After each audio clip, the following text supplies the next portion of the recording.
to make pie dough today. This is something that I'm asked about all the time. And so now that I have this, now that I'm going to have this video, I'm going to refer people to the video if they ask me about pie dough. Alright, so I have my ingredients all measured out already. I have all my mise en place together, and it's pretty simple. You're not really doing a lot with pie dough. There's not a lot of ingredients. There's not a lot of equipment that you really need. So it's basic stuff whenever it comes to the mise en place, but it's paying attention to the details of how to make this pie dough that's really, really important. So to make pie dough, you're going to use the biscuit method of mixing. So if you watch the biscuit video, then you know you're a little bit more familiar with how we're going to mix this. So basically it's taking your flour and your fat and putting it into a bowl and cutting it up so that you have little pieces of that fat in with your flour. All right, and then once you take your water and put that in to your mixture, then it creates the dough, and there's little pockets of fat that once you roll this out and bake it off, those little pockets of fat will steam off in the oven, and they will create the flakiness of a pie dough. And that's what you want, these layers of fat and pretty much air where the fat, layers of dough and pretty much air of where the fat was. So that's pretty much what you're doing with this. So I'm going to take my flour and then my salt and sugar,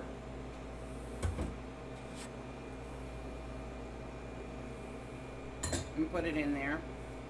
And again, I can use a fork, which I kind of like using the fork,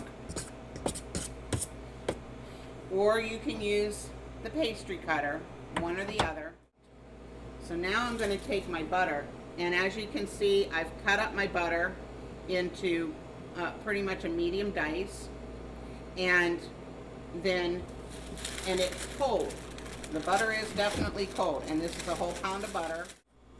All right, and the reason why you want that butter to be cold is because you want it to keep little lumps of fat in here. Okay, so here, I'm gonna, all right. The pie and pastry unit talked about flaky and mealy doughs. Basically, it's the same type of dough. It's the same formula, but you're going to mix it a little bit more. You're gonna incorporate the fat a little bit more into your dough. Okay, so a flaky dough, you want the pieces of fat in here to be cut up into your flour and be the size of like peas, all right?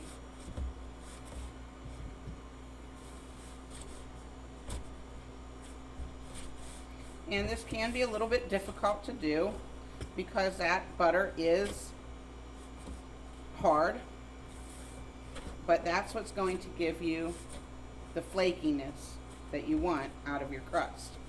A flaky pie crust is usually used for whenever you're using it for a top crust, and a mealy pie crust, which it's just the same method that you're using, but you're going to cut this fat into your flour so that it looks like cornmeal. Okay, so it's a lot smaller pieces of fat than what it is for the flaky pie crust. Right now, this is pretty much the size of what you want whenever you're making a flaky pie crust. You want it about the size of peas, maybe a little bit bigger, a little bit smaller, but around the size of peas. All right, so that's what you would want for a flaky pie crust. What I'm going to do though is I'm going to cut this fat into this flour a little bit more, because what I want is a mealy pie crust for bottom pie crust.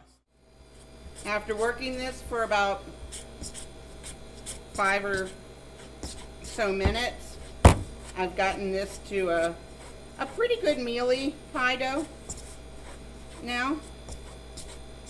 Okay, so I'll show you that. It's a little bit smaller pieces. It looks more like cornmeal. That's what you want. Okay, so this dough I think is pretty much ready to be moving on to the next step, which is putting in your water. So I'm gonna get my water here. Now, I had this very, very cold. It was kept in the refrigerator.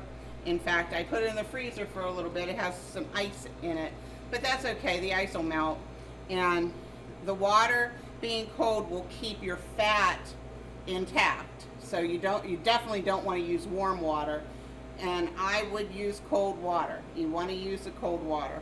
That way your fat will stay intact while you're making your dough. So I'm going to add some of this, but not all of it. It called for 4 ounces. I'm going to use 2 ounces right now, and I'm going to start forming this dough. Sometimes you won't use all of the water. Sometimes you might use a little bit more water. It all depends on the humidity of your bake shop or your house whenever you're doing this, because flour does like to hold on to humidity, and whenever it's a pretty humid day, you won't use as much water with products. Okay, so right there I have my dough. I'm going to sort of just a few little kneads with my hands, not a lot, okay, to bring this dough completely together.